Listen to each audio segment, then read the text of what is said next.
Jonathan Latumahina bagikan kondisi anaknya, David yang saat ini dalam fase berjuang mengembalikan panca inderanya. Sebulan terbaring di ranjang rumah sakit akibat penganiayaan Mario Dandi, kini David sedang dalam fase berjuang mengembalikan penglihatan dan pendengaran yang diduga berpotensi rusak permanen.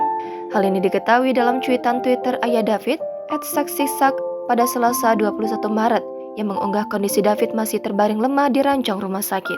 Dalam keterangannya, Jonathan mengakui bahwa saat ini syaraf David berpotensi mengalami rusak permanen akibat penganiayaan Mario Dandi. Pasalnya, dijelaskan Jonathan bahwa indera penglihatan dan pendengaran David saat ini lambat merespon. Namun, saat ini David tengah berjuang untuk kesadaran yang kognitif dan mencoba berinteraksi meski penglihatan pendengarannya masih belum merespon seutuhnya. Lebih lanjut, akibat penganiayaan yang dialami David ini ada trauma yang sangat mendalam dalam sistem syaraf yang bisa berpotensi rusak permanen.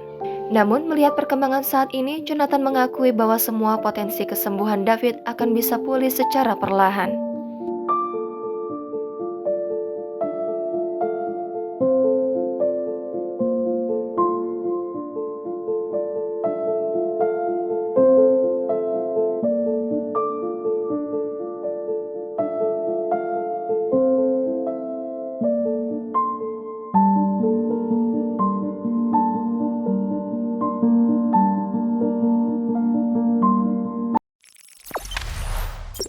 Jangan lupa subscribe, share, komen, dan like ya.